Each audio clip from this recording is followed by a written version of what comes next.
ਆਪਾਂ ਕਰ ਰਹੇ ਸੀ exact differential equation of higher order. ਚਲੋ ਆਪਾਂ ਕੁਐਸਚਨਸ ਕਰ ਲਏ ਸੀ ਕਿ ਜੇ ਇਕੁਏਸ਼ਨ ਐਗਜ਼ੈਕਟ ਆਪਾਂ ਕਿਵੇਂ ਸੋਲਵ ਕਰਨੀ ਆ। ਚਲੋ ਫਿਰ ਨੈਕਸਟ ਆ, ਜੇ ਇਕੁਏਸ਼ਨ ਆਪਣੇ ਕੋਲੇ ਕੀ ਬਣੀ ਨਾਟ ਐਗਜ਼ੈਕਟ ਆ ਗਈ। ਸਪੋਜ਼ ਆਪਣੇ ਕੋਲੇ ਇਕੁਏਸ਼ਨ ਕੀ ਬਣ ਗਈ ਨਾਟ ਐਗਜ਼ੈਕਟ ਇਕੁਏਸ਼ਨ ਆ, ਤਾਂ ਆਪਾਂ ਨੂੰ ਪਤਾ ਨਾਟ ਐਗਜ਼ੈਕਟ ਇਕੁਏਸ਼ਨ ਲਈ ਆਪਾਂ ਨੂੰ ਕੀ ਫਾਈਂਡ ਕਰਨਾ ਪੈਂਦਾ ਵਾ, ਇੰਟੀਗ੍ਰੇਟਿੰਗ ਫੈਕਟਰ ਫਾਈਂਡ ਕਰਨਾ ਪੈਂਦਾ। ਤਾਂ ਸਭ ਤੋਂ ਪਹਿਲਾਂ ਆਪਾਂ ਇਕੁਏਸ਼ਨ ਨੂੰ ਐਗਜ਼ੈਕਟ ਬਣਾਉਣ ਲਈ ਕੀ ਫਾਈਂਡ ਕਰਿਆ ਕਰਾਂਗੇ, ਇੰਟੀਗ੍ਰੇਟਿੰਗ ਫੈਕਟਰ ਫਾਈਂਡ ਕਰਿਆ ਕਰਾਂਗੇ। ਬਾਅਦ ਵਿੱਚ ਇੰਟੀਗ੍ਰੇਟਿੰਗ ਫੈਕਟਰ ਨਾਲ ਮਲਟੀਪਲਾਈ ਕਰਕੇ ਆਪਾਂ ਇਕੁਏਸ਼ਨ ਨੂੰ ਸੋਲਵ ਕਰ ਲਿਆ ਕਰਾਂਗੇ। ਚਲੋ ਕੁਐਸਚਨ ਕਰਦੇ ਹਾਂ, solve the differential equation.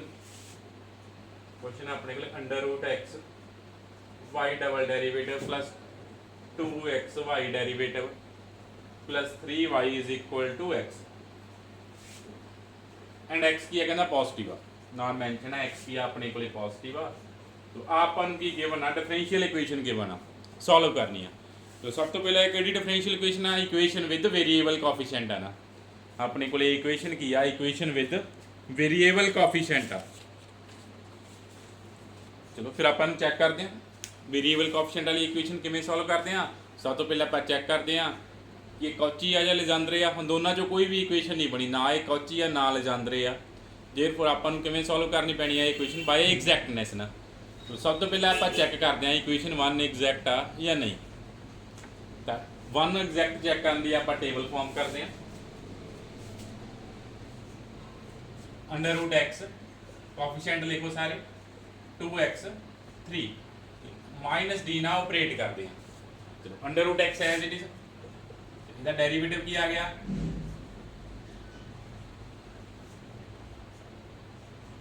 Under root X का डेरिवेटिव अपने को की बन जाना -1/2 x की पावर -1/2 की आ गया डेरिवेटिव -1/2 x की पावर -1/2। चलो सॉल्व की आ गया 2x minus half under root X बन गया ना 2x minus half under root X ना। फिर अगेन इतने डेरिवेटिव पुट किया की आ गया -2 माइनस 1/4 x की पावर 3/2 -2 -1/4 x की पावर 3/2। चलो सॉल्व किया कि बच गया 1 -1/4 x की पावर 3/2 का बच गया अपने को। हुण देखो रिमाइंडर की आ गया नॉन जीरो आ गया ना।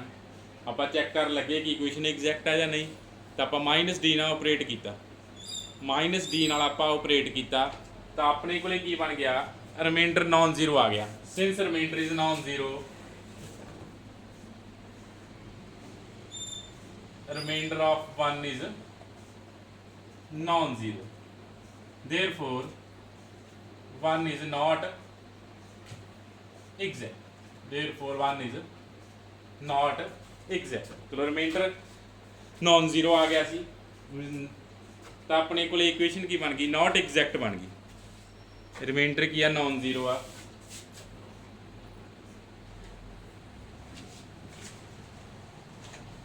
रिमाइंडर की आया अपने को नॉन जीरो आया, देयरफॉर इक्वेशन की आ नॉट एग्जैक्ट। चलो हुण आपां नूं फिर की सॉल्व करना पैना वा, इक्वेशन नूं एग्जैक्ट बनाउणा पैना वा। सब तो पहले आप चैक कर लिया इक्वेशन एग्जैक्ट सी या नहीं। इक्वेशन की आ गई अपने को नॉट एग्जैक्ट आ गई, तो हुण आपां नूं की करना पैना इक्वेशन नूं एग्जैक्ट बनाउणा पैना वा। चलो देखो इक्वेशन नूं की करना एग्जैक्ट किवें बनाउणा वा।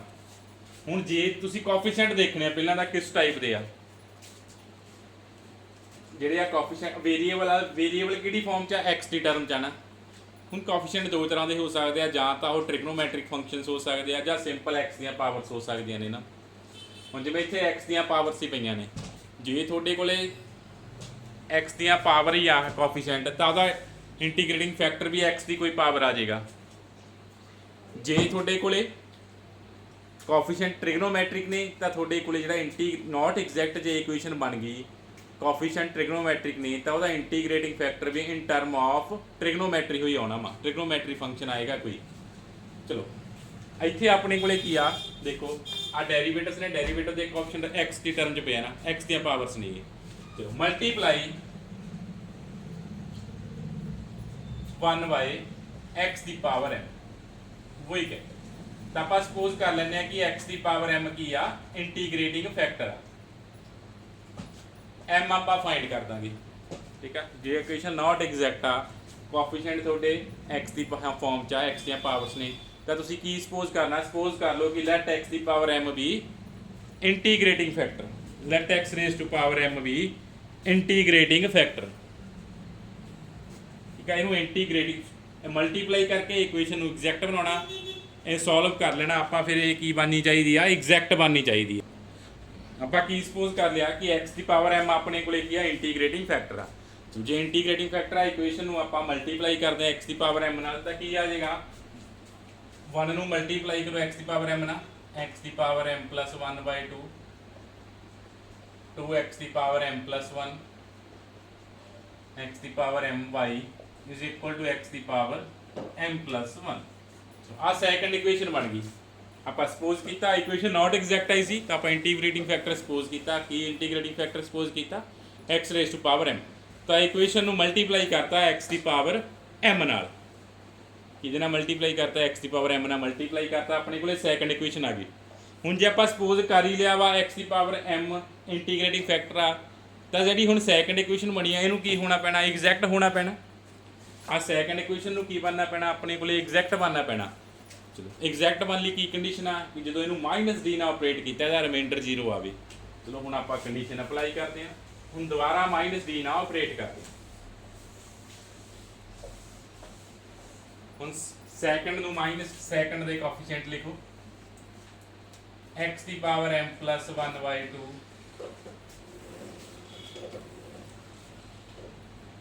2x ਦੀ ਪਾਵਰ m plus 1, 3x ਦੀ ਪਾਵਰ m। ਇਹਨੂੰ ਦੁਬਾਰਾ -d ਨਾਲ ਕੀ ਕਰੋ, ਆਪਰੇਟ ਕਰੋ, ਠੀਕ ਹੈ। -d ਨਾਲ ਕੀ ਕਰੋ, ਆਪਰੇਟ ਕਰੋ। ਚਲੋ -d ਨਾਲ ਆਪਰੇਟ ਕਰਦੇ ਹਾਂ। First as it is x ਦੀ power m plus 1/2 as it is. तो ਇਹਦੀ ਇੰਟੀਗ੍ਰੇਸ਼ਨ ਕਰੋ, ਕੀ ਆ ਗਿਆ, ਸੌਰੀ -d ਨਾਲ ਆਪਰੇਟ ਕਰੋ ਮੀਨਸ ਡੈਰੀਵੇਟਿਵ ਕਰੋ, -m plus 1/2 x ਦੀ ਪਾਵਰ m minus 1/2 ਬਚ ਗਿਆ ਨਾ। ਚਲੋ ਸੋਲਵ ਕਰਕੇ ਦੇਖੋ ਕੀ ਬਚਿਆ ਆਪਣੇ ਕੋਲੇ, ਸੋਲਵ ਕਰੋ ਕੀ ਬਚਿਆ, 2x ਦੀ power m plus 1 minus m plus 1/2 x ਦੀ ਪਾਵਰ m minus 1/2। ਇਹਦਾ ਦੁਬਾਰਾ ਇੱਥੇ ਕਰੋ ਡੈਰੀਵੇਟਿਵ, ਲਿਖੋ ਕੀ ਆਇਆ, ਫਿਰ -d ਨਾਲ ਇਹਨੂੰ ਆਪਰੇਟ ਕਰੋ, ਇੱਥੇ ਲਿਖੋ ਕੀ ਆਇਆ, -2m plus 1 x ਦੀ power m plus m plus 2 m minus 1 x ਦੀ ਪਾਵਰ m minus 3/2, x ਦੀ ਪਾਵਰ m minus 3/2। ਦੁਬਾਰਾ ਲਿਖ ਦਿੰਦੇ ਆਪਾਂ, ਕੀ ਆਇਆ, -2 m plus 1 x ਦੀ power m plus m plus 1/2 m minus 1/2 x ਦੀ ਪਾਵਰ m minus 3/2। ਆ ਬਣ ਗਿਆ ਸੀ ਆਪਣੇ ਕੋਲੇ। ਹੁਣ ਆ ਰਿਮਾਈਂਡਰ ਬਚਣਾ ਆਪਣੇ ਕੋਲੇ, ਇਹਨਾਂ ਨੂੰ ਐਡ ਕਰੋ, x ਦੀ ਪਾਵਰ m ਵਾਲੀਆਂ ਟਰਮ ਐਡ ਕਰ ਲਿਓ, ਕੀ ਬਣ ਗਈਆਂ, x ਦੀ ਪਾਵਰ m ਵਾਲੀਆਂ ਟਰਮਸ ਐਡ ਕਰ ਲਿਓ, ਕੀ ਬਣ ਗਿਆ ਇਹ 1 minus 2m ਬਣ ਜਾਏਗਾ। ਦੂਸਰੀ ਟਰਮ ਕੀ ਬਣਦੀ ਪਈ ਆ, m ਸਕੁਅਰ minus 1/4 x ਦੀ ਪਾਵਰ m minus 3/2। ਚਲੋ ਆ ਬਣ ਗਿਆ ਆਪਣੇ ਕੋਲੇ। ਆਪਾਂ ਫਸਟ ਇਕੁਏਸ਼ਨ ਨੂੰ x ਦੀ ਪਾਵਰ m ਨਾਲ ਮਲਟੀਪਲਾਈ ਕੀਤਾ, ਤਾਂ ਇਕੁਏਸ਼ਨ ਸਪੋਜ਼ ਕੀਤਾ ਸੀ x ਦੀ ਪਾਵਰ m ਕੀ ਆ ਇੰਟੀਗ੍ਰੇਟਿੰਗ ਫੈਕਟਰ, ਤਾਂ ਇਹਦਾ ਮਤਲਬ now second is exact. Now if x ਦੀ power m is integrating factor then second is exact। ਜੇ ਆਪਾਂ ਸਪੋਜ਼ ਕਰ ਚੁੱਕੇ ਹਾਂ ਕਿ x ਦੀ ਪਾਵਰ m ਕੀ ਹੈ ਇੰਟੀਗ੍ਰੇਟਿੰਗ ਫੈਕਟਰ ਆ, ਤਾਂ ਸੈਕੰਡ ਨੂੰ ਪੱਕਾ ਹੀ ਕੀ ਹੋਣਾ ਪੈਣਾ ਵਾ, ਐਗਜ਼ੈਕਟ ਹੋਣਾ ਪੈਣਾ ਵਾ। ਹੁਣ ਸੈਕੰਡ ਐਗਜ਼ੈਕਟ ਕਦੋਂ ਹੋਊਗੀ, ਇਫ ਰਿਮਾਈਂਡਰ ਕੀ ਹੋਊਗਾ, 0 ਹੋਏਗਾ। ਸੈਕੰਡ ਐਗਜ਼ੈਕਟ ਹੁਣ ਕਦੋਂ ਬਣੂਗੀ, ਜਦੋਂ ਰਿਮਾਈਂਡਰ ਆਪਣੇ ਕੋਲੇ ਕੀ ਬਣ ਜਾਏਗਾ, 0 ਬਣ ਜਾਏਗਾ। ਜਦੋਂ ਰਿਮਾਈਂਡਰ ਨੂੰ 0 ਪੁੱਟ ਕਰੋ, ਰਿਮਾਈਂਡਰ ਕੀ ਆਇਆ ਹੋਇਆ ਦੇਖੋ, ਰਿਮਾਈਂਡਰ ਕੀ ਆਇਆ ਆਪਣੇ ਕੋਲੇ, ਆ ਰਿਮਾਈਂਡਰ ਆਇਆ। ਤਾਂ ਆਪਾਂ ਰਿਮਾਈਂਡਰ ਨੂੰ ਕੀ ਪੁੱਟ ਕਰਤਾ, 0 ਪੁੱਟ ਕਰਤਾ। ਇੱਥੋਂ ਆਪਾਂ m ਦੀ ਵੈਲਿਊ ਫਾਈਂਡ ਕਰਨੀ ਹੈ। ਰਿਮਾਈਂਡਰ ਨੂੰ 0 ਪੁੱਟ ਕਰੋ, ਇੰਟੀਗ੍ਰੇਟਿੰਗ ਫੈਕਟਰ ਨਾਲ ਮਲਟੀਪਲਾਈ ਕੀਤਾ, ਰਿਮਾਈਂਡਰ ਫਾਈਂਡ ਕਰ ਲਿਆ ਆਪਾਂ। ਉਹ ਐਗਜ਼ੈਕਟ ਕਦੋਂ ਹੋਊਗੀ ਜਦੋਂ ਰਿਮਾਈਂਡਰ ਨੇ 0 ਹੋਣਾ। ਰਿਮਾਈਂਡਰ ਨੂੰ 0 ਪੁੱਟ ਕੀਤਾ ਤਾਂ m ਦੀ ਵੈਲਿਊ ਫਾਈਂਡ ਕਰੋ, ਆਪਣੇ ਕੋਲੇ m ਦੀ ਵੈਲਿਊ ਕੀ ਆਏਗੀ। ਹੁਣ ਇੱਥੇ ਤੁਹਾਨੂੰ ਬਾਏ ਟਰਾਇਲ ਹੀ m ਦੀ ਵੈਲਿਊ ਫਾਈਂਡ ਕਰਨੀ ਪੈਣੀ ਆ। ਇੱਥੇ ਇਕੁਏਸ਼ਨ ਸੋਲਵ ਨਹੀਂ ਹੋਣੀ, ਤੁਹਾਨੂੰ ਦੇਖਣਾ ਪੈਣਾ ਕਿ ਕੀ m ਦੀ ਵੈਲਿਊ ਪੁੱਟ ਕਰੀਏ ਆਪਣੇ ਕੋਲੇ 0 ਬਣ ਜੇ। ਕਲੀਅਰਲੀ ਇੱਥੇ ਜੇ m ਨੂੰ 1/2 ਪੁੱਟ ਕਰਦਾ ਤਾਂ ਆ ਸਾਰੀ ਇਕੁਏਸ਼ਨ 0 ਆ ਰਹੀ ਹੈ, ਮੀਨਸ ਰਿਮਾਈਂਡਰ 0 ਬਣਦਾ ਪਿਆ। ਇਹਨੂੰ 0 ਪੁੱਟ ਕਰਤਾ ਇਕੁਏਸ਼ਨ ਨੂੰ, ਇਹਨੂੰ ਕਿਹੜਾ m ਸੈਟੀਸਫਾਈ ਕਰ ਰਿਹਾ, m 1/2 ਇਹਨੂੰ ਕੀ ਕਰ ਰਿਹਾ ਵਾ, ਸੈਟੀਸਫਾਈ ਕਰ ਰਿਹਾ ਵਾ। m 1/2 ਕੀ ਕਰ ਰਿਹਾ ਆਪਣੇ ਕੋਲੇ, ਸੈਟੀਸਫਾਈ ਕਰ ਰਿਹਾ ਵਾ। ਕਈ ਵਾਰ ਤੁਹਾਡੇ ਕੋਲੇ ਕੁਐਸਚਨ 'ਚ m ਦੀਆਂ ਵੈਲਿਊ ਇੱਕ ਤੋਂ ਜ਼ਿਆਦਾ ਆ ਜਾਣਗੀਆਂ, ਤੁਸੀਂ ਜਿਹੜੀ ਮਰਜ਼ੀ m ਦੀ ਵੈਲਿਊ ਨਾਲ ਕੁਐਸਚਨ ਸੋਲਵ ਕਰ ਲਿਓ। ਸਮ ਟਾਈਮਸ m ਦੀਆਂ 2 ਵੈਲਿਊਜ਼ ਵੀ ਆ ਜਾਂਦੀਆਂ ਨੇ, ਤਾਂ ਤੁਸੀਂ ਜਿਹੜੀ ਮਰਜ਼ੀ m ਦੀ ਵੈਲਿਊ ਨਾਲ ਕੁਐਸਚਨ ਸੋਲਵ ਕਰ ਸਕਦੇ ਹੋ। ਠੀਕ ਹੈ, ਤੁਸੀਂ ਦੇਖਣਾ ਇੱਥੇ ਕਿਹੜੀ m ਦੀ ਵੈਲਿਊ ਪੁੱਟ ਕਰਦੇ ਇਹ ਪੂਰਾ 0 ਬਣ ਰਿਹਾ ਸੀ। m ਕਿਹੜੇ ਲਈ 0 ਬਣਿਆ ਸੀ, m 1/2 ਹੈ। ਠੀਕ ਹੈ, ਜਾਂ ਸਾਰੇ ਟਰਮ ਜੋ ਕਾਮਨ ਫੈਕਟਰ ਕੱਢ ਲੈਣਾ, ਕਾਮਨ ਫੈਕਟਰ ਨੇ ਆਪਾਂ ਨੂੰ m ਦੀ ਵੈਲਿਊ ਦੇ ਦੇਣੀ ਆ। ਜੇ ਤੁਸੀਂ ਇਹਨੂੰ ਫੈਕਟਰਾਈਜ਼ ਕਰਦੇ ਆਪਣੇ ਕੋਲ ਇੱਥੋਂ ਫੈਕਟਰ ਕਾਮਨ ਆ ਜਾਣਾ ਸੀਗਾ 1 - 2m ਫੈਕਟਰ ਕਾਮਨ ਆ ਸਕਦਾ ਸੀ। ਜਦ 2m - 1 ਜਾਂ 1 - 2m ਫੈਕਟਰ ਕਾਮਨ ਆ ਜਾਣਾ ਸੀ ਤਾਂ ਆਪਣੇ ਕੋਲ ਉੱਥੋਂ ਇੰਟੀਗ੍ਰੇਟਿੰਗ ਫੈਕਟਰ ਆ ਗਿਆ m ਦੀ ਵੈਲਿਊ ਆ ਗਈ 1/2। ਦੇਅਰਫੋਰ ਇੰਟੀਗ੍ਰੇਟਿੰਗ ਫੈਕਟਰ ਕੀ ਬਣ ਗਿਆ, ਦੇਅਰਫੋਰ m ਦੀ ਵੈਲਿਊ ਆ ਗਈ ਤਾਂ ਆਪਣੇ ਕੋਲ ਇੰਟੀਗ੍ਰੇਟਿੰਗ ਫੈਕਟਰ ਬਣ ਜਾਣਾ। ਦੇਅਰਫੋਰ ਇੰਟੀਗ੍ਰੇਟਿੰਗ ਫੈਕਟਰ ਕੀ ਬਣ ਗਿਆ, x ਦੀ ਪਾਵਰ m ਸੀ, x ਦੀ ਪਾਵਰ 1/2 ਆਪਣੇ ਕੋਲੇ ਕੀ ਆ ਗਿਆ, ਇੰਟੀਗ੍ਰੇਟਿੰਗ ਫੈਕਟਰ ਆ ਗਿਆ। x ਦੀ ਪਾਵਰ 1/2 ਆਪਣੇ ਕੋਲੇ ਕੀ ਆ ਗਿਆ, ਇੰਟੀਗ੍ਰੇਟਿੰਗ ਫੈਕਟਰ। ਨਾਲੋਂ ਪੁੱਟ ਇਨਟੂ m ਦੀ ਵੈਲਿਊ ਕਿੰਨੀ ਆਈ ਸੀ, 1/2 ਆਈ ਸੀ, 2 ਚ ਪੁੱਟ ਕਰ ਦਿਓ। ਆਪਾਂ ਪਹਿਲਾਂ x ਦੀ ਪਾਵਰ m ਨਾਲ ਮਲਟੀਪਲਾਈ ਕਰ ਹੀ ਚੁੱਕੇ ਆ। m ਦੀ ਵੈਲਿਊ ਕਿੰਨੀ ਆਈ ਆ, 1/2। ਹੁਣ 2 ਚ ਪੁੱਟ ਕਰ ਦਿਓ m ਦੀ ਵੈਲਿਊ ਕੀ ਆਈ ਆ, m ਦੀ ਵੈਲਿਊ 1/2 ਪੁੱਟ ਕੀਤੀ। ਸੈਕੰਡ ਇਕੁਏਸ਼ਨ ਚ ਕੀ ਆ ਗਿਆ, x ਦੀ ਪਾਵਰ 1 ਬਚ ਗਿਆ, ਇੱਥੇ 2x ਸਕੁਅਰ ਬਣ ਗਿਆ, ਪਲੱਸ ਕੀ ਬਣ ਗਿਆ 3xy ਬਣ ਗਿਆ, ਇੱਥੇ ਕੀ ਬਣ ਗਿਆ x ਸਕੁਅਰ। ਹੁਣ ਆਪਣੇ ਕੋਲ ਇਕੁਏਸ਼ਨ ਥਰਡ ਬਣ ਗਈ ਨਾ, ਇੰਟੀਗ੍ਰੇਟਿੰਗ ਫੈਕਟਰ ਫਾਈਂਡ ਹੋ ਗਿਆ। ਜਾਂ ਕਹਿ ਲਓ 1 ਨੂੰ ਆਪਾਂ ਇੰਟੀਗ੍ਰੇਟਿੰਗ ਫੈਕਟਰ ਨਾਲ ਮਲਟੀਪਲਾਈ ਕਰਤਾ, ਥਰਡ ਬਣ ਗਈ। ਜਾਂ ਸੈਕੰਡ 'ਚ ਜਸਟ m ਦੀ ਵੈਲਿਊ ਪੁੱਟ ਕਰਤੀ, ਆਪਣੇ ਕੋਲੇ ਥਰਡ ਇਕੁਏਸ਼ਨ ਆ ਗਈ। ਹੁਣ ਜਿਹੜੀ ਆ ਥਰਡ ਇਕੁਏਸ਼ਨ ਆ ਇਹਨੂੰ ਆਪਾਂ ਸੋਲਵ ਕਰਨਾ। ਹੁਣ ਇਹ ਐਗਜ਼ੈਕਟ ਬਣ ਚੁੱਕੀ ਆ, ਥਰਡ ਇਕੁਏਸ਼ਨ ਆਪਣੇ ਕੋਲੇ ਕੀ ਆ ਚੁੱਕੀ ਆ, ਐਗਜ਼ੈਕਟ ਆ ਚੁੱਕੀ ਆ। ਹੁਣ ਆਪਾਂ ਇਹਨੂੰ ਸੋਲਵ ਕਰਨਾ। ਨੈਕਸਟ ਸੋਲਵ ਕਰ ਲਿਓ, ਇੱਥੇ 3/2 ਹੋਣਾ ਸੀ।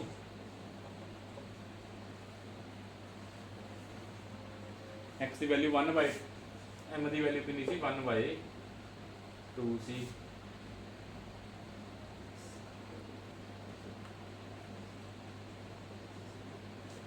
ਆ ਆਪਣੀ ਕੋਲ ਆ ਇਕੁਏਸ਼ਨ ਬਣ ਗਈ। ਹੁਣ ਆਪਾਂ ਇਸ ਇਕੁਏਸ਼ਨ ਨੂੰ ਸੋਲਵ ਕਰਨਾ ਹੈ। ਕਿਵੇਂ ਸੋਲਵ ਕਰਨੀ ਆ, ਜਿਵੇਂ ਆਪਾਂ ਕੱਲ੍ਹ ਇਕੁਏਸ਼ਨ ਸੋਲਵ ਕੀਤੀਆਂ ਸੀ, ਐਗਜ਼ੈਕਟ ਹੋਣੀ ਆ। ਦੁਬਾਰਾ ਸਾਰਾ ਮੈਥਡ ਅਪਲਾਈ ਕਰ ਲਓ। ਚਲੋ ਹੁਣ ਆਪਾਂ 3 ਨੂੰ ਸੋਲਵ ਕਰਦੇ ਹਾਂ। ਠੀਕ ਹੈ, ਸਭ ਤੋਂ ਪਹਿਲਾਂ ਆਪਾਂ ਇੰਟੀਗ੍ਰੇਟਿੰਗ ਫੈਕਟਰ ਫਾਈਂਡ ਕੀਤਾ। ਜੇ ਇਕੁਏਸ਼ਨ ਨਾਟ ਐਗਜ਼ੈਕਟ ਸੀ, ਇੰਟੀਗ੍ਰੇਟਿੰਗ ਫਾਈਂਡ ਕਰਨ ਤੋਂ ਬਾਅਦ ਆਪਣੇ ਕੋਲੇ ਇਕੁਏਸ਼ਨ ਨਵੀਂ ਇਕੁਏਸ਼ਨ ਬਣ ਜਾਣੀ ਆ। ਹੁਣ ਇਸ ਇਕੁਏਸ਼ਨ ਨੂੰ ਆਪਾਂ ਸੋਲਵ ਕਰਦੇ ਹਾਂ। ਚਲੋ ਹੁਣ ਇਹਨੂੰ ਸੋਲਵ ਕਰਦੇ ਹਾਂ। ਚਲੋ -d ਨਾਲ ਆਪਰੇਟ ਕਰਦੇ ਹਾਂ। ਇਹ ਤਾਂ ਐਗਜ਼ੈਕਟ ਆਉਣੀ ਹੀ ਆਉਣੀ ਹੈ, ਪਤਾ ਹੀ ਲੱਗ ਗਿਆ ਆਪਾਂ ਨੂੰ। ਹੁਣ ਚੈੱਕ ਵੀ ਕਰ ਸਕਦੇ ਹੋ ਕਿ ਵਾਕਈ ਐਗਜ਼ੈਕਟ ਆਈ ਆ। ਚਲੋ x as it is -1, derivative ਕੀਤਾ ਕੀ ਆ ਜਾਣਾ ਆਪਣੇ ਕੋਲੇ, -3x ਦੀ ਪਾਵਰ 1/। ਰਿਮਾਈਂਡਰ ਆਪਣੇ ਕੋਲੇ ਕੀ ਬਚ ਗਿਆ, 0 ਬਚ ਗਿਆ। ਰਿਮਾਈਂਡਰ ਕੀ ਬਚ ਗਿਆ, 0 ਬਚ ਗਿਆ। Therefore third is exact and its integral is, तो the first solution ਕੀ ਆ ਜਾਊਗਾ ਥਰਡ ਦਾ, x y derivative plus 2x 3/2 - 1y is equal to right hand side the integration. Right hand side ਕਿੰਨੀ ਪਈ ਆ, x ਦੀ ਪਾਵਰ 3/2। x ਦੀ ਪਾਵਰ 3/2 ਦੀ ਇੰਟੀਗ੍ਰੇਸ਼ਨ ਆਪਣੇ ਕੋਲੇ ਕੀ ਬਣ ਜੂਗੀ, 2/5 x ਦੀ ਪਾਵਰ 5/2 ਪਲੱਸ ਕਾਂਸਟੈਂਟ, ਪਲੱਸ ਕੀ ਆ ਜਾਏਗਾ, ਕਾਂਸਟੈਂਟ ਆ ਜਾਏਗਾ। ਹੁਣ ਜੇ ਤੁਸੀਂ ਚੈੱਕ ਕਰਨਾ ਕਿ ਜਿਹੜੀ ਆ ਇਕੁਏਸ਼ਨ ਆਈ ਹੈ ਐਗਜ਼ੈਕਟ ਆ ਜਾਂ ਨਹੀਂ, ਇਹ ਇਕੁਏਸ਼ਨ ਐਗਜ਼ੈਕਟ ਨਹੀਂ ਬਣਨੀ। ਬਟ ਇਹ ਆਪਣੇ ਕੋਲੇ ਕਿਹਦੇ ਚੇਂਜ ਹੋ ਚੁੱਕੀ ਆ, first order linear differential equation 'ਚ ਚੇਂਜ ਹੋ ਗਈ। ਇਹਨੂੰ ਆਪਾਂ ਚੇਂਜ ਕਰ ਦਿੰਦੇ ਆ।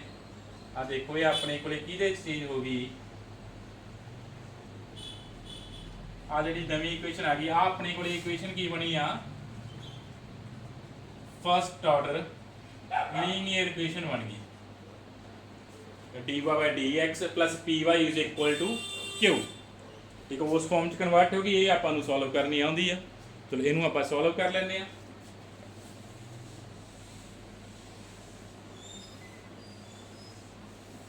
ਇਹਨੂੰ ਆਪਾਂ ਕਿਵੇਂ ਸੋਲਵ ਕਰਨਾ first order linear differential equation ਨੂੰ ਇਹਦਾ ਸਭ ਤੋਂ ਪਹਿਲਾਂ ਆਪਾਂ ਨੂੰ ਇੰਟੀਗ੍ਰੇਟਿੰਗ ਫੈਕਟਰ ਫਾਈਂਡ ਕਰਨਾ ਪੈਣਾ e ਦੀ ਪਾਵਰ t t ਦੀ ਵੈਲਿਊ ਕਿੰਨੀ ਆ 3 upon x dx। ਇਹਨੂੰ ਸੋਲਵ ਕਰ ਲਓ। ਆਪਣੇ ਕੋਲੇ ਕੀ ਆ ਜਾਏਗਾ ਪਹਿਲਾਂ x ਨਾਲ ਡਿਵਾਈਡ ਕਰ ਦਾਂਗੇ ਕੀ ਆ ਗਿਆ x ਦੀ ਪਾਵਰ 1/2 ਆ ਗਿਆ ਤਾਂ ਉਹਦੀ ਇੰਟੀਗ੍ਰੇਸ਼ਨ ਕੀ ਆ ਜਾਏਗੀ 4/3 x ਦੀ ਪਾਵਰ 3/2 ਮਾਈਨਸ log x ਤਾਂ 1/x e ਦੀ ਪਾਵਰ 4/3 x ਦੀ ਪਾਵਰ 3/2 ਤਾਂ ਆਪਣੇ ਕੋਲੇ ਕੀ ਬਣ ਗਿਆ ਇੰਟੀਗ੍ਰੇਟਿੰਗ ਫੈਕਟਰ ਬਣ ਗਿਆ। ਇੰਟੀਗ੍ਰੇਸ਼ਨ ਸੋਲਵ ਕਰਤੀ। ਨਾਓ ਸੋਲੂਸ਼ਨ ਇਜ਼ ਸੋਲੂਸ਼ਨ ਕੀ ਬਣ ਜਾਣਾ y into integrating factor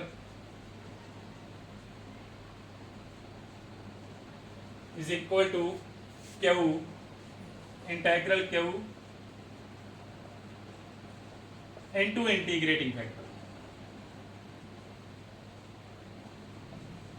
plus constant plus ਕੀ ਆ ਜਾਣਾ ਆਪਣੇ ਕੋਲੇ constant ਆ ਜਾਣਾ। ਤਾਂ ਇਹ ਆਪਣੇ ਕੋਲੇ ਸੋਲੂਸ਼ਨ ਆ ਗਿਆ। ਆ ਇੰਟੀਗ੍ਰੇਸ਼ਨ ਸੋਲਵ ਹੋ ਰਹੀ ਹੋਈ ਤਾਂ ਇੰਟੀਗ੍ਰੇਸ਼ਨ ਸੋਲਵ ਕਰ ਲਿਓ। ਤਾਂ ਇਹ ਆਪਣੇ ਕੋਲ ਕੀ ਆ ਗਿਆ ਸੋਲੂਸ਼ਨ ਆ ਗਿਆ ਆਫ ਗਿਵਨ ਡਿਫਰੈਂਸ਼ੀਅਲ ਇਕੁਏਸ਼ਨ। ਠੀਕ ਹੈ, ਦੁਬਾਰਾ ਸੋਚ ਦੇਖੋ ਕੀ ਕੀਤਾ ਆਪਾਂ। ਸਭ ਤੋਂ ਪਹਿਲਾਂ ਜੋ ਆਪਾਂ ਨੂੰ ਇਕੁਏਸ਼ਨ ਗਿਵਨ ਸੀ ਉਹ ਨਾਟ ਐਗਜ਼ੈਕਟ ਗਿਵਨ ਸੀ ਤਾਂ ਆਪਾਂ ਸਭ ਤੋਂ ਪਹਿਲਾਂ ਜੇ ਨਾਟ ਐਗਜ਼ੈਕਟ ਆ ਕਿਵੇਂ ਚੈੱਕ ਕੀਤਾ ਰਿਮਾਈਂਡਰ ਫਾਈਂਡ ਕਰਕੇ ਰਿਮਾਈਂਡਰ ਨਾਨ ਜ਼ੀਰੋ ਆਇਆ ਸੀ ਗਿਵਨ ਇਕੁਏਸ਼ਨ ਦਾ ਮੀਨਸ ਇਕੁਏਸ਼ਨ ਨਾਟ ਐਗਜ਼ੈਕਟ ਸੀ। ਫਿਰ ਆਪਾਂ ਉਹਦਾ ਕੀ ਫਾਈਂਡ ਕਰਨ ਲੱਗੇ ਇੰਟੀਗ੍ਰੇਟਿੰਗ ਫੈਕਟਰ ਫਾਈਂਡ ਕਰਨ ਲੱਗੇ। ਕੀ ਸਪੋਜ਼ ਕੀਤਾ ਇੰਟੀਗ੍ਰੇਟਿੰਗ ਫੈਕਟਰ ਨੂੰ x raise to power m x ਦੀ ਪਾਵਰ m ਨਾਲ ਮਲਟੀਪਲਾਈ ਕੀਤਾ ਐਂਡ ਕਿਹਾ ਕਿ ਇਕੁਏਸ਼ਨ ਐਗਜ਼ੈਕਟ ਆ। ਰਿਮਾਈਂਡਰ ਜ਼ੀਰੋ ਪੁੱਟ ਕਰਕੇ ਆਪਾਂ m ਦੀ ਵੈਲਿਊ ਫਾਈਂਡ ਕਰ ਲਈ ਤਾਂ ਆਪਣੇ ਕੋਲੇ ਇੰਟੀਗ੍ਰੇਟਿੰਗ ਫੈਕਟਰ ਆ ਗਿਆ। ਇੰਟੀਗ੍ਰੇਟਿੰਗ ਫੈਕਟਰ ਨਾਲ ਮਲਟੀਪਲਾਈ ਕਰਕੇ ਇਕੁਏਸ਼ਨ ਬਣ ਗਈ। ਉਸ ਨਵੀਂ ਇਕੁਏਸ਼ਨ ਨੂੰ ਆਪਾਂ ਸੋਲਵ ਕਰ ਲਿਆ। ਠੀਕ ਹੈ, ਜਿਹੜੇ ਇਕੁਏਸ਼ਨ ਨੂੰ ਇੰਟੀਗ੍ਰੇਟਿੰਗ ਫੈਕਟਰ ਨਾਲ ਮਲਟੀਪਲਾਈ ਕੀਤਾ ਉਹੀ ਇਕੁਏਸ਼ਨ ਨੂੰ ਸੋਲਵ ਕਰਨਾ ਬਾਅਦ ਚ। ਉਹੀ ਇਕੁਏਸ਼ਨ ਐਗਜ਼ੈਕਟ ਹੋਣੀ ਆ। ਐਗਜ਼ੈਕਟ ਵਾਲੀਆਂ ਇਕੁਏਸ਼ਨ ਆਪਾਂ ਕੱਲ ਸੋਲਵ ਕਰ ਚੁੱਕੇ ਹਾਂ। ਐਜ਼ ਇਟ ਇਜ਼ ਆਪਾਂ ਸੋਲਵ ਕਰ ਲੈਣੀਆਂ ਨੇ। ਤੁਹਾਨੂੰ ਮੈਥਡ ਪਤਾ ਹੈ ਐਗਜ਼ੈਕਟ ਨੂੰ ਆਪਾਂ ਕਿਵੇਂ ਸੋਲਵ ਕਰਨਾ ਤਾਂ ਆਪਾਂ ਸੋਲਵ ਕਰ ਲਿਆ। ਚਲੋ ਇੱਕ ਤਾਂ ਕੁਐਸਚਨ ਆਪਾਂ ਹੋਰ ਕਰਦੇ ਹਾਂ। ਜੇ ਇਕੁਏਸ਼ਨ ਨਾਟ ਐਗਜ਼ੈਕਟ ਆ ਤਾਂ ਚਲੋ solve the differential equation solve the differential equation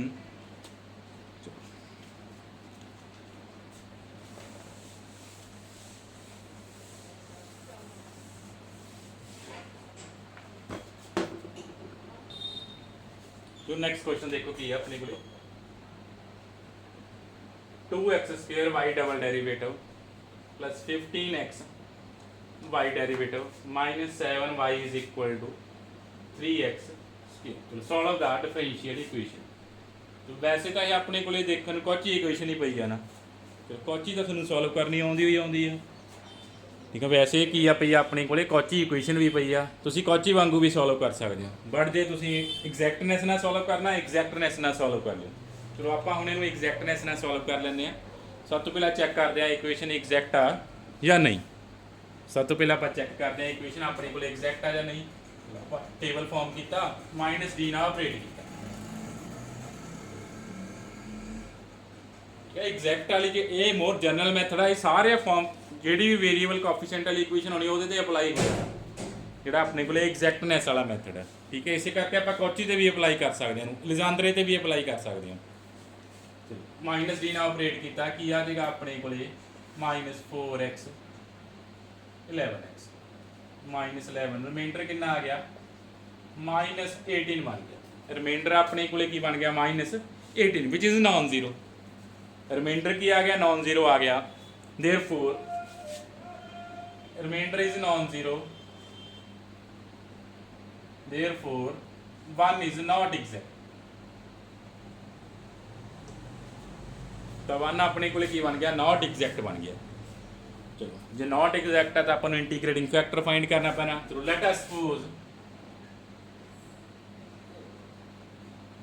x the power m भी इंटीग्रेटिंग फैक्टर ऑफ 1 सपोज कर लो x दी पावर m अपने को इंटीग्रेटिंग फैक्टर आ 1 का तो इक्वेशन आप इंटीग्रेटिंग फैक्टर ना मल्टीप्लाई कर दें। इट मीन मल्टीप्लाई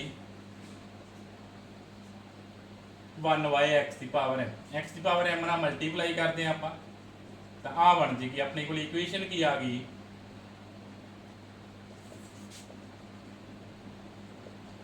ਆ ਇਕੁਏਸ਼ਨ ਬਣ ਗਈ।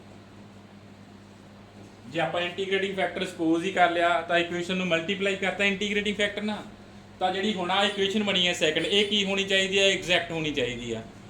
ਤਾਂ ਐਗਜ਼ੈਕਟ ਕਦੋਂ ਹੋਊਗੀ, ਜਦੋਂ ਰਿਮਾਈਂਡਰ 0 ਆਊਗਾ। ਚਲੋ ਇਹ ਇਕੁਏਸ਼ਨ ਐਗਜ਼ੈਕਟ ਹੈ, ਰਿਮਾਈਂਡਰ 0 ਪੁੱਟ ਕਰੋ, m ਦੀ ਵੈਲਿਊ ਫਾਈਂਡ ਕਰ ਲਓ। ਆਪਣੇ ਕੋਲ ਕੀ ਫਾਈਂਡ ਕਰ ਲਓ, m ਦੀ ਵੈਲਿਊ ਫਾਈਂਡ ਕਰ ਲਓ।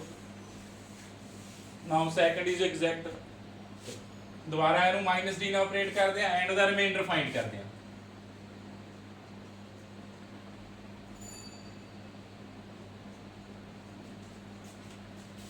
Minus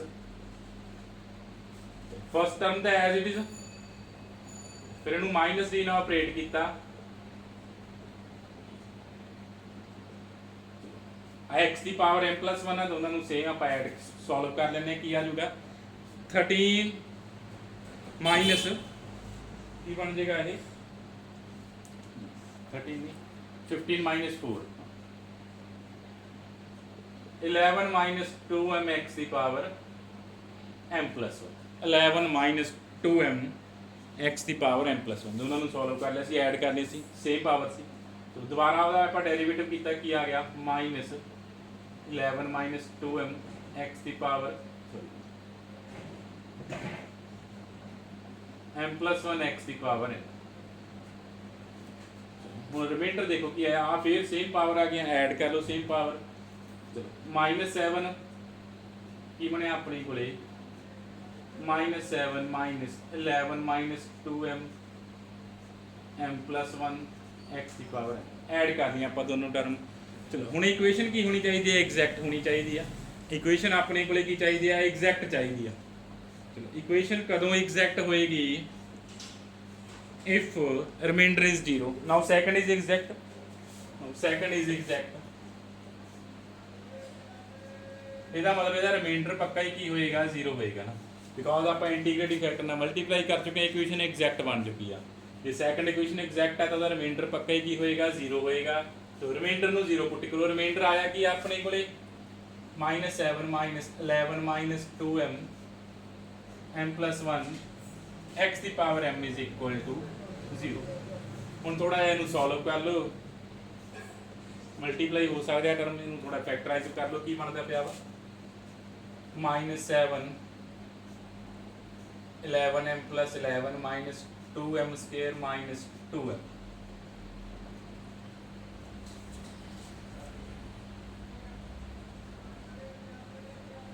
square minus 9m minus 7 plus 11, -7 minus 11 ये आ गया -18x the power m is equal to 0। ਤਾਂ ਇੱਥੋਂ ਆਪਣੇ ਕੋਲ m ਦੀਆਂ 2 ਵੈਲਿਊਜ਼ ਆ ਜਾਣਗੀਆਂ। ਦੇਖ ਲਓ m ਦੀ ਕਿਹੜੀ ਕਿਹੜੀ ਵੈਲਿਊ ਆ ਰਹੀ ਹੈ, ਫੈਕਟਰਾਈਜ਼ ਹੋ ਰਿਹਾ ਵਾ 36 6 ਆ ਸਕਦੀ ਵੈਲਿਊ, 2 ਕਾਮਨ ਨਹੀਂ ਆਉਣਾ, 18 × 2 36। ਚਲੋ 9 ਦੇ ਫੈਕਟਰ ਦੇਖਦੇ ਆਪਾਂ ਕੀ ਬਣ ਜਾਣਗੇ। 9 ਦੇ ਆਪਣੇ ਕੋਲੇ ਫੈਕਟਰ ਬਣ ਜਾਣਗੇ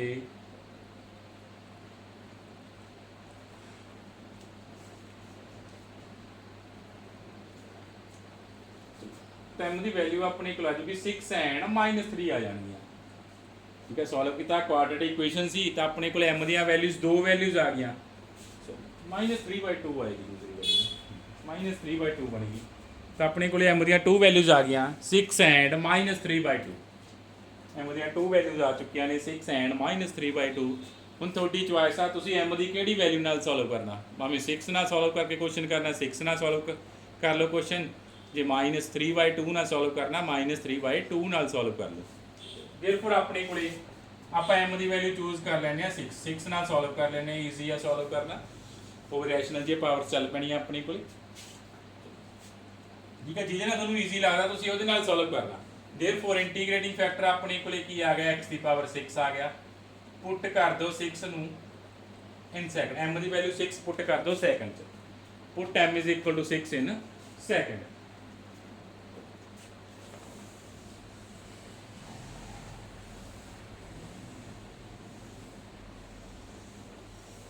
ਸੈਕੰਡ 'ਚ ਪੁੱਟ ਕਰਦੇ ਹਾਂ। ਆਪਣੀ ਕੋਲ ਇਕੁਏਸ਼ਨ ਸੀਗੀ 2x ਦੀ ਪਾਵਰ 8 ਬਣ ਜੂਗਾ। ਨੈਕਸਟ ਕੀ ਸੀ ਆਪਣੇ ਕੋਲ ਟਰਮ ਪਈ 15x ਨਾਲ, ਤਾਂ ਕੀ ਬਣ ਗਿਆ 15x ਦੀ ਪਾਵਰ 7 ਮਾਈਨਸ ਸੀਗਾ -7y ਸੀ ਨਾ, ਤਾਂ ਕੀ ਬਣ ਗਿਆ -7x ਦੀ power 6y is equal to right side ਤੇ ਕੀ ਸੀ ਆਪਣੇ ਕੋਲ 3x ਸਕੁਅਰ, ਤਾਂ ਕੀ ਬਣ ਗਿਆ 3x ਦੀ ਪਾਵਰ 8 ਬਣ। ਤਾਂ ਆਪਣੀ ਕੋਲ ਸੈਕੰਡ 'ਚ ਆਪਾਂ m ਦੀ ਵੈਲਿਊ ਪੁੱਟ ਕਰਤੀ, ਤਾਂ ਆਪਣੇ ਕੋਲ ਆਹ ਇਕੁਏਸ਼ਨ ਬਣ ਗਈ ਨਾ। ਚਲੋ ਹੁਣ ਆਪਾਂ ਇਸ ਇਕੁਏਸ਼ਨ ਨੂੰ ਸੋਲਵ ਕਰਨਾ ਆਉਂਦਾ ਆਪਾਂ ਨੂੰ, ਇਹਨੂੰ ਆਪਾਂ ਸੋਲਵ ਕਰ ਲੈਂਦੇ ਹਾਂ। -d ਨਾਲ ਦੁਬਾਰਾ ਆਪਰੇਟ ਕਰਨਾ ਸਟਾਰਟ ਕਰਦੇ ਹਾਂ।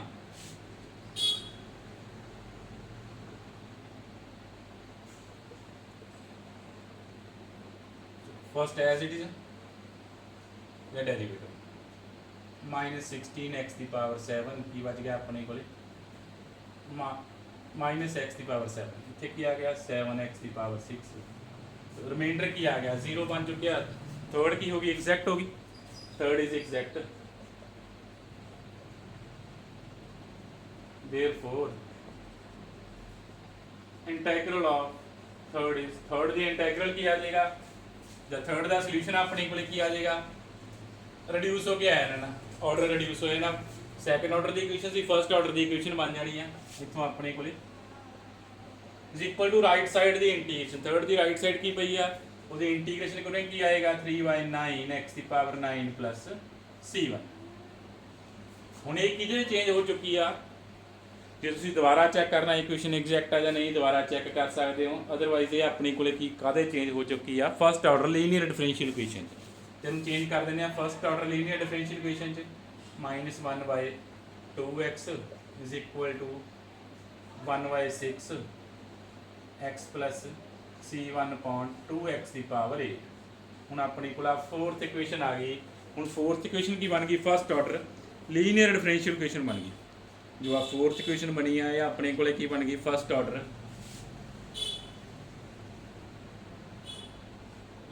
Linear differential equation. चेक कर लो फर्स्ट ऑर्डर बनी है, हाँ dy/dx आ गया plus py is equal to q। तो ये आपको सॉल्व करनी आती है, हुण इहनूं तुसीं सॉल्व कर लेना। इक्वेशन आप किवें सॉल्व लास्ट ते मोस्टली अपने को बननी है first order linear differential equation बननी है, ठीक है, वो आप सॉल्व करनी है।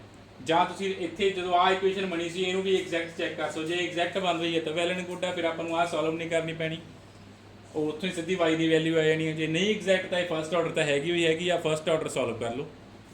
ਤਾਂ ਆਪਣੇ ਕੋਲ ਸਭ ਤੋਂ ਪਹਿਲਾਂ ਇੰਟੀਗ੍ਰੇਟਿੰਗ ਫੈਕਟਰ ਫਾਈਂਡ ਕਰਾਂਗੇ, ਕੀ ਆ ਗਿਆ e ਦੀ ਪਾਵਰ p dx ਨਾ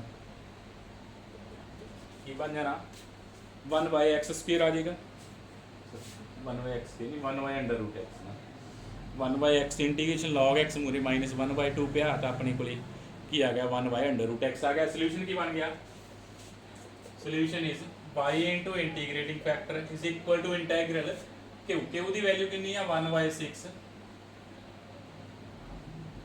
x plus c1 over 2x की power 8 into 1/√x plus constant. तो अपने को की आ गया सोल्यूशन आ गया, इंटीग्रेशन सॉल्व कर लियो, ये अपने को बन जाएगा सोल्यूशन बन जाएगा ना, ये अपने को आ जाएगा गिवन डिफरेंशियल इक्वेशन का सोल्यूशन आ जाएगा। तो इंटीग्रेशन जरूर सॉल्व कर लियो, याद रखियो जिन्ने ऑर्डर की इक्वेशन है थोड़ी उन्नी कॉन्स्टेंट प्रेजेंट होने चाहिए। सैकेंड ऑर्डर की इक्वेशन सी 2 कॉन्स्टेंट अपने को आ चुके हैं c1 एंड c2, बाकी क्वेश्चन भी चेक कर लियो कि अपने को कॉन्स्टेंट्स पूरे आ रहे हैं ना, तो थोड़ा सोल्यूशन सही है। कॉन्स्टेंट्स ना ऐड करने भुल जाइए जो इंटीग्रेशन करते हैं। ये से अपने को नॉट एग्जैक्ट इक्वेशन, एक थोड़ा छोटा जहा होर क्वेश्चन करते हैं। आ क्वेश्चन करते हैं आप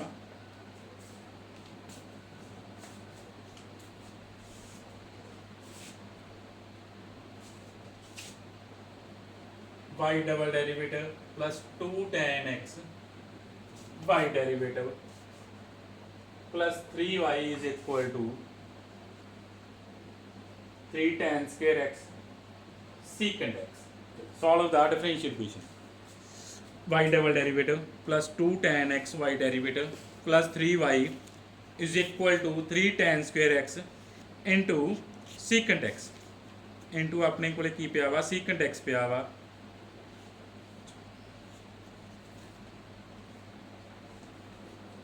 देखो सब तो पहला ये क्वेश्चन पहला जे एग्जैक्ट आ तो एज इट इज सॉल्व हो जाना।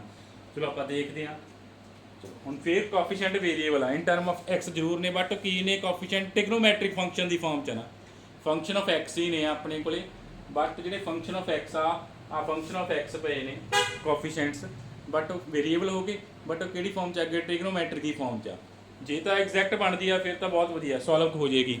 ਜੇ ਇਕੁਏਸ਼ਨ ਐਗਜ਼ੈਕਟ ਨਾ ਬਣੀ ਤਾਂ ਆਪਾਂ ਨੂੰ ਇੰਟੀਗ੍ਰੇਟਿੰਗ ਫੈਕਟਰ ਜ਼ਰੂਰ ਫਾਈਂਡ ਕਰਨਾ ਪੈਣਾ। ਉਹ ਬਾਏ ਟ੍ਰਾਇਲ ਫਾਈਂਡ ਹੋਣਾ ਵਾ ਉਹਦਾ ਕੋਈ ਮੈਥਡ ਨਹੀਂਗਾ। ਜੇ ਟ੍ਰਿਗਨੋਮੈਟ੍ਰਿਕ ਫੰਕਸ਼ਨ ਵਾਲੀ ਇਕੁਏਸ਼ਨ ਆਪਣੇ ਕੋਲੇ ਜਿਹਦੇ ਕੋਫੀਸ਼ੀਐਂਟਸ ਕੀ ਆ ਇਨ ਫਾਰਮ ਆਫ ਟ੍ਰਿਗਨੋਮੈਟਰੀ ਨੇ ਉਹਦਾ ਜਿਹੜਾ ਇੰਟੀਗ੍ਰੇਟਿੰਗ ਫੈਕਟਰ ਆ ਉਹ ਬਾਏ ਟ੍ਰਾਇਲ ਫਾਈਂਡ ਹੋਣਾ ਵਾ। ਕੋਈ ਨਾ ਬਾਏ ਟ੍ਰਾਇਲ ਉਹ ਕਿਹੜੀ ਫਾਰਮ 'ਚ ਹੋਣਾ ਉਹ ਵੀ ਟ੍ਰਿਗਨੋਮੈਟਰੀ ਦੀ ਫਾਰਮ 'ਚ ਹੀ ਹੋਣਾ ਵਾ। ਤਾਂ ਆਪਾਂ ਕੁਛ ਨਾ ਕੁਛ ਟ੍ਰਿਗਨੋਮੈਟਰੀ ਦੀ ਫਾਰਮ 'ਚ ਉਹਨੂੰ ਮਲਟੀਪਲਾਈ ਕਰਕੇ ਐਗਜ਼ੈਕਟ ਆਪ ਬਣਾਉਣਾ ਵਾ। ਠੀਕ ਆ ਉਹਦਾ ਕੋਈ ਮੈਥਡ ਨਹੀਂ ਉਹ ਬਾਏ ਟ੍ਰਾਇਲ ਹੀ ਆ। ਇੱਕ ਦੋ ਕੁਐਸਚਨਸ ਹੋਣਗੇ ਕ੍ਰਾਈਮ ਕਰਨੇ ਹੋਏ ਕ੍ਰਾਈਮ ਕਰ ਲਿਓ ਉਹ ਤੁਹਾਡੀ ਚੋਇਸ ਹੈ ਨਾ। ਤੁਹਾਨੂੰ ਪਤਾ ਲੱਗ ਰਿਹਾ ਤਾਂ ਤੁਸੀਂ ਪਤਾ ਕਰ ਲਿਓ ਕਿ ਇਹਦਾ ਇੰਟੀਗ੍ਰੇਟਿੰਗ ਫੈਕਟਰ ਕੀ ਆ ਰਿਹਾ। ਚਲੋ ਇੱਕ ਦਾ ਕੁਐਸਚਨ ਆਪਾਂ ਕਰਦੇ ਹਾਂ। ਚਲੋ ਆਹ ਕੁਐਸਚਨ ਆਪਣੇ ਕੋਲੇ ਸਭ ਤੋਂ ਪਹਿਲਾਂ ਇਹਨੂੰ ਚੈੱਕ ਕਰਦੇ ਹਾਂ ਇਕੁਏਸ਼ਨ ਐਗਜ਼ੈਕਟ ਆ ਜਾਂ ਨਹੀਂ। ਜੇ ਨਹੀਂ ਐਗਜ਼ੈਕਟ ਤਾਂ ਆਪਾਂ ਨੂੰ ਇੰਟੀਗ੍ਰੇਟਿੰਗ ਫੈਕਟਰ ਫਾਈਂਡ ਕਰਨਾ ਪੈਣਾ।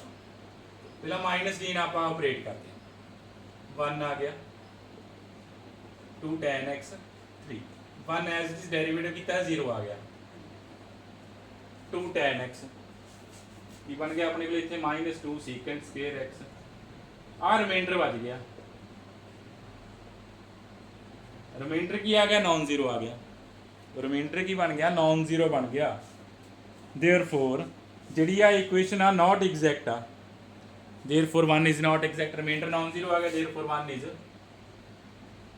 Not exact. ਜੇ ਨਾਟ ਐਗਜ਼ੈਕਟ ਆ ਤਾਂ ਆਪਾਂ ਕਿਵੇਂ ਸੋਲਵ ਕਰਾਂਗੇ ਤਾਂ ਆਪਾਂ ਨੂੰ ਮੈਥਡ ਲੱਭਣਾ ਪੈਣਾ ਕੋਈ ਨਾ ਕੋਈ। ਤਾਂ ਸਭ ਤੋਂ ਪਹਿਲਾਂ ਇਹਦਾ ਆਪਾਂ ਨੂੰ ਕੀ ਫਾਈਂਡ ਕਰਨਾ ਪੈਣਾ ਇੰਟੀਗ੍ਰੇਟਿੰਗ ਫੈਕਟਰ ਫਾਈਂਡ ਕਰਨਾ ਪੈਣਾ। ਮੈਂ ਪਹਿਲਾਂ ਹੀ ਕਹਿ ਚੁੱਕਿਆ ਜੇ ਟ੍ਰਿਗਨੋਮੈਟਰੀ ਦੀ ਫਾਰਮ 'ਚ ਆ ਗਏ ਵੇਰੀਏਬਲ ਤਾਂ ਉਹਦਾ ਇੰਟੀਗ੍ਰੇਟਿੰਗ ਫੈਕਟਰ ਵੀ ਟ੍ਰਿਗਨੋਮੈਟਰੀ ਦੀ ਫਾਰਮ 'ਚ ਹੀ ਹੋਣਾ ਵਾ। ਠੀਕ ਆ ਉਹ ਆਪਾਂ ਨੂੰ ਆਪ ਲੱਭਣਾ ਪੈਣਾ। ਉਹਦਾ ਕੋਈ ਫਿਕਸ ਮੈਥਡ ਨਹੀਂ ਹੈਗਾ by hit and trial method ਹੀ ਆ ਕਿ ਕਿਸੇ ਟ੍ਰਿਗਨੋਮੈਟਰੀ ਫੰਕਸ਼ਨ ਨਾਲ ਮਲਟੀਪਲਾਈ ਕਰੋ ਤਾਂ ਦੇਖੋ ਇਹ ਐਗਜ਼ੈਕਟ ਬਣ ਰਹੀ ਆ ਜਾਂ ਨਹੀਂ। ਚਲੋ ਮੈਂ ਤਾਂ ਕਾਫੀ ਟਾਈਮ ਹੋ ਗਿਆ ਕੁਐਸਚਨ ਸੋਲਵ ਕਰਾ ਹੀ ਰਿਹਾ ਮੈਨੂੰ ਤਾਂ ਪਤਾ ਹੀ ਹੈ ਇਹਦਾ ਇੰਟੀਗ੍ਰੇਟਿੰਗ ਫੈਕਟਰ ਕੀ ਆ cos x ਆ। ਚਲੋ ਆਪਾਂ ਇਹਨੂੰ ਮਲਟੀਪਲਾਈ ਕਰਦੇ ਹਾਂ cos x ਨਾਲ। ਠੀਕ ਹੈ ਹੋਰ ਮੈਥਡ ਇਹਦਾ ਕੋਈ ਨਹੀਂ ਹੈਗਾ ਇਹਦਾ ਇੰਟੀਗ੍ਰੇਟਿੰਗ ਫੈਕਟਰ ਫਾਈਂਡ ਕਰਦਾ ਬਾਏ ਟਰਾਇਲ ਹੀ ਆ। ਕੁਛ ਨਾ ਕੁਛ ਸਾਈਨ ਮਲਟੀਪਲਾਈ ਕਰ ਲਓ cos ਮਲਟੀਪਲਾਈ ਕਰਕੇ ਦੇਖ ਲਓ tan ਨਾਲ ਮਲਟੀਪਲਾਈ ਕਰਕੇ ਦੇਖ ਲਓ ਐਗਜ਼ੈਕਟ ਬਣਦੀ ਹੈ ਜਾਂ ਨਹੀਂ ਬਣ ਗਈ ਤਾਂ ਠੀਕ ਆ ਅਦਰਵਾਈਜ਼ ਕੁਛ ਹੋਰ ਮਲਟੀਪਲਾਈ ਕਰੋ। ठीक है बाय ट्रायल ही आ।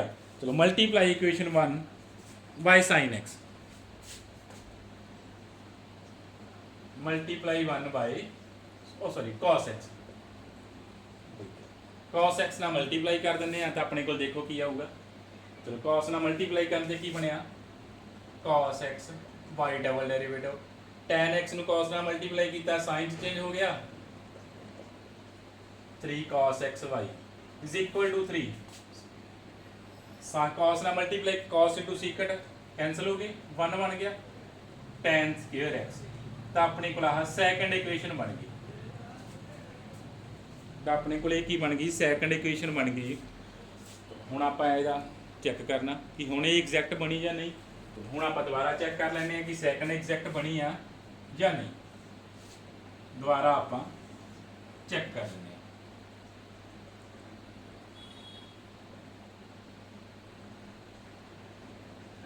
cos x है इसका डेरिवेटिव क्या आएगा माइनस साइन x तो सॉल्व हो गया की आ गया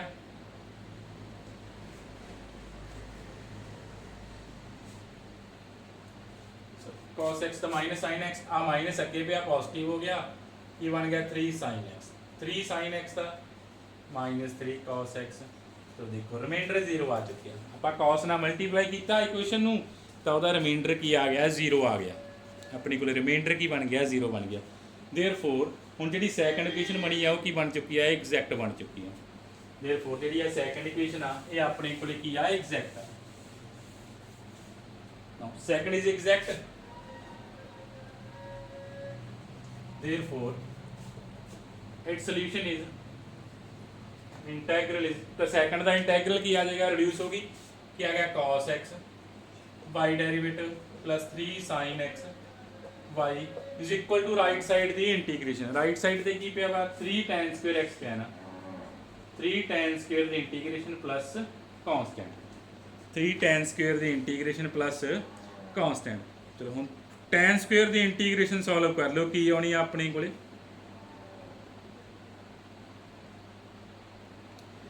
tan स्क्वायर दी इंटीग्रेशन सॉल्व करो, अपने कोले की आएगी। tan दी इंटीग्रेशन आप किवें फाइंड कर सकते हैं? tan स्क्वायर दी कोई इंटीग्रेशन नहीं होंगी, इनू आप चेंज कर लेंगे। फिर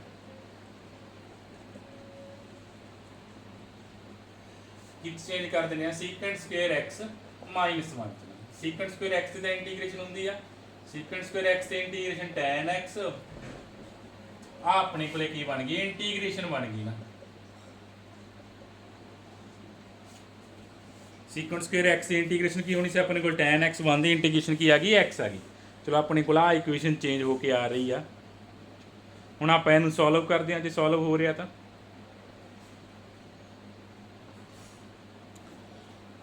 फर्स्ट ऑर्डर इक्वेशन बन गई। पहले स्टैंडर्ड फॉर्म चेंज कर लेने y डेरिवेटिव cos x ने डिवाइड कर देने ना, कि बन गया 3 tan x y is equal to 3 जो cos ने डिवाइड किया tan x over cos x minus x over cos x plus c1 over cos। आ cos सारा सीकट चेंज हो जाएगा ना, 1 ओवर cos की होंगे अपने को सीकट होंगे, सीकट च चेंज कर लियो। अपने को इक्वेशन आ चुकी है, ये अपने को केड़ी इक्वेशन आ गई, नंबर इन्होंने दे दिए थर्ड का। हुण ये अपने को की बन गई फर्स्ट ऑर्डर लीनियर इक्वेशन बन गई, ये अपने को की आ चुकी है फर्स्ट ऑर्डर लीनियर इक्वेशन आ गई आ। चलो इनू आप सॉल्व करना आउंदा फर्स्ट ऑर्डर लीनियर नू, इंटीग्रेटिंग फैक्टर फाइंड करते हैं, ई दी power p dx tan x, p की वैल्यू कितनी सी 3 tan x, tan x की इंटीग्रेशन अपने को की होंगी आ minus log of cos x, minus log of cos x होंगी है tan x की इंटीग्रेशन तो सॉल्व करके की आ गया 1 cos क्यूब x आ गया ना, तो अपने को की होंगी है tan x की integration minus log of cos x, तो अपने को की बन गया इंटीग्रेटिंग फैक्टर आ गया। तो फिर आप सोल्यूशन लिख दें। Now solution is y into integrating factor is equal to integral Q, Q की वैल्यू कितनी आ सारी क्यू की वैल्यू पई है ना, इनू सॉल्व कर लेने थोड़ा जिहा आपां, कि आ गया 3 tan x secant x minus 3x secant x plus c1 secant x, सारा क्यू की वैल्यू पई सी, integral Q into integrating factor plus constant, plus की आ जाएगा अपने को कांस्टेंट आ जाएगा। चलो कांस्टेंट का मैं हुण आ इंटीग्रेशन तुसीं सॉल्व करनी है, इंटीग्रेशन थोड़ी लेंथी जरूर होगी, साइन कॉस आ रहे आ तो ये सॉल्व कर लेनी है, तुसीं आ सॉल्व कर लेनी है इक्वेशन। इंटीग्रेशन कॉस ना मल्टीप्लाई करके जी जी सॉल्व हो रही है इंटीग्रेशन वो तुसीं जरूर सॉल्व करनी है, ये ना होवे तुसीं सॉल्व ना करियो, जे इक्वेशन सॉल्व हो रही है तो आप जरूर सॉल्व करनी है। इंटीग्रेशन मैं थोड़े लिए लीव करदा तो तुसीं ये सॉल्व कर लेनी है।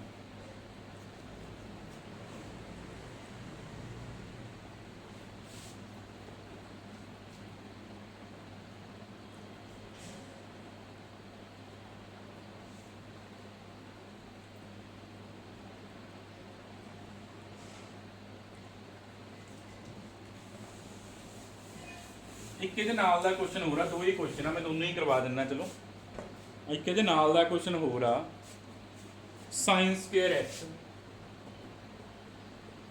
y derivative minus 2y is equal to 0, sin square x y double derivative minus 2y is equal to 0 आ अपने को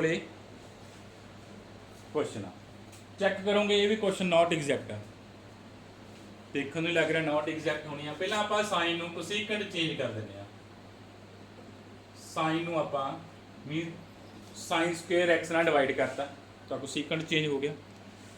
ਚੈੱਕ ਕਰੋਗੇ ਜਿਹੜੀ ਆ ਇਕੁਏਸ਼ਨ ਬਣੀ ਹੈ ਜਿਹਨੂੰ 1 ਕਹਿ ਦਿੰਦੇ ਆ ਉਹ ਵੀ ਆਪਾਂ ਚੇਂਜ ਹੀ ਕੀਤਾ ਵਾ। 1 is not exact, 1 not exact ਹੈ। ਚੈੱਕ ਕਰ ਲਿਓ ਇਕੁਏਸ਼ਨ ਨਾਟ ਐਗਜ਼ੈਕਟ ਹੋਣੀ ਆ ਤਾਂ ਮਲਟੀਪਲਾਈ ਕਰਨਾ 1 ਨੂੰ by cot x, multiply 1 by cot x, cot x ਨਾਲ ਮਲਟੀਪਲਾਈ ਕਰਨ ਤੋਂ ਬਾਅਦ ਆਪਣੇ ਕੋਲੇ ਆ ਇਕੁਏਸ਼ਨ ਬਣ ਜਾਣੀ ਹੈ।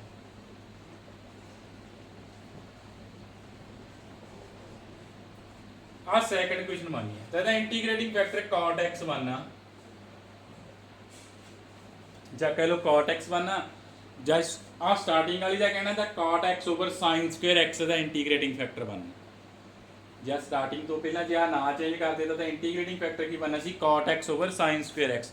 ਤੁਹਾਡੇ ਵਿੱਚ ਦੋ ਹੀ ਕੁਐਸਚਨ ਆ, ਇਹ ਦੋਨੋਂ ਤੁਸੀਂ ਲਰਨ ਹੀ ਕਰ ਲਿਓ ਨਾ ਕਿ ਆਪਣੇ ਕੋਲ ਇੰਟੀਗ੍ਰੇਟਿੰਗ ਫੈਕਟਰ ਕੀ ਆ ਰਿਹਾ। ਬਾਈ ਟਰਾਇਲ ਹੀ ਫਾਈਂਡ ਹੋਇਆ ਇਹ, ਅਦਰਵਾਈਜ਼ ਇਹਦਾ ਕੋਈ ਮੈਥਡ ਨਹੀਂ ਹੈਗਾ। ਹੁਣ ਤੁਸੀਂ ਚੈੱਕ ਕਰ ਸਕਦੇ ਹੋ ਕਿ ਜਿਹੜੀ ਆ ਸੈਕੰਡ ਇਕੁਏਸ਼ਨ ਆ ਇਹ ਐਗਜ਼ੈਕਟ ਆ। ਜਿਹੜੀ ਆ ਸੈਕੰਡ ਇਕੁਏਸ਼ਨ ਆਈ ਆ ਡਬਲ ਡੈਰੀਵੇਟਿਵ ਦਾ ਆ ਗਿਆ, ਫਸਟ ਡੈਰੀਵੇਟਿਵ ਦਾ ਕੋਐਫੀਸ਼ੀਐਂਟ ਮਿਸਿੰਗ ਆ, 0 ਪੁੱਟ ਕਰ ਦਿੰਦੇ ਆ ਉਹਨੂੰ ਆਪਾਂ। ਜੇ ਕੋਈ ਕੋਐਫੀਸ਼ੀਐਂਟ ਮਿਸਿੰਗ ਆ ਉਹਨੂੰ 0 ਪੁੱਟ ਕਰਨਾ ਨਾ ਭੁੱਲ ਜਿਓ, ਠੀਕ ਹੈ। ਇੱਥੇ y ਡਬਲ ਡੈਰੀਵੇਟਿਵ ਸੀ, ਅੱਗੇ y ਡੈਰੀਵੇਟਿਵ ਹੈ ਨਹੀਂ ਸੀ, ਮੀਨਸ ਦਾ ਕੋਐਫੀਸ਼ੀਐਂਟ ਕਿੰਨਾ ਵਾ 0 ਆ। First as it is cot the integration ਕੀ ਹੁੰਦੀ, ਸੌਰੀ ਡਿਫਰੈਂਸ਼ੀਏਸ਼ਨ ਕੀ ਹੁੰਦੀ ਹੈ ਮਾਈਨਸ ਕੋਸੀਕੈਂਟ ਸਕੁਅਰ x। ਚਲੋ ਕੀ ਬਣ ਗਿਆ ਇਹ ਕੋਸੀਕੈਂਟ ਸਕੁਅਰ x ਬਣ ਗਿਆ ਨਾ।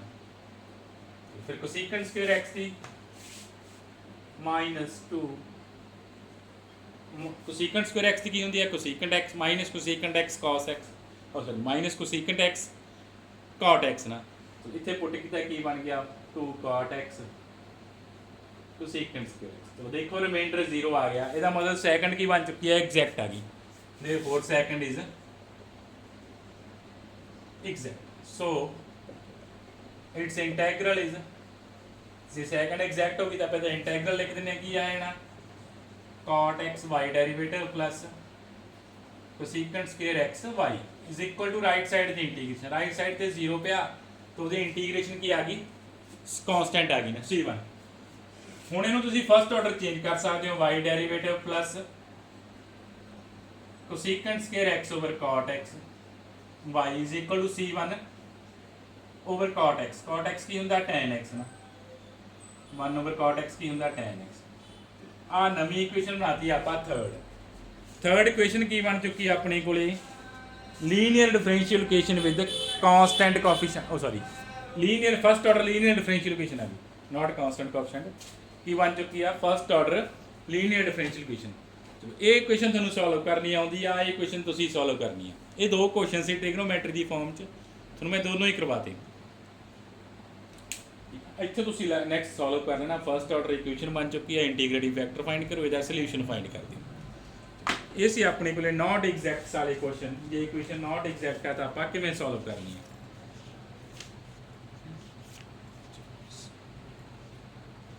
ਜੇ ਦੋ ਇੰਟੀਗ੍ਰੇਟਿੰਗ ਫੈਕਟਰ ਬਣਦੇ ਹੋਏ ਕਿਸੇ ਇੱਕ ਨਾਲ ਸੋਲਵ ਕਰ ਲਿਓ, ਜਿਵੇਂ ਆਪਾਂ ਕੁਐਸਚਨ ਕਰ ਚੁੱਕੇ ਹਾਂ। ਉੱਥੇ ਐਮ ਦੀਆਂ ਦੋ, ਜੇ ਐਮ ਦੀਆਂ ਦੋ ਵੈਲਿਊਜ਼ ਆਈਆਂ ਤੁਸੀਂ ਜਿਹੜੇ ਨਾਲ ਮਰਜ਼ੀ ਸੋਲਵ ਕਰ ਸਕਦੇ ਹੋ, ਜਿਹਦੇ ਨਾਲ ਤੁਹਾਨੂੰ ਈਜ਼ੀ ਲੱਗ ਰਿਹਾ ਵਾ। ਚਲੋ ਇਹ ਸੀ ਆਪਣੇ ਕੋਲੇ chapter equation with linear equation with variable ਕੋਐਫੀਸ਼ੀਐਂਟਸ।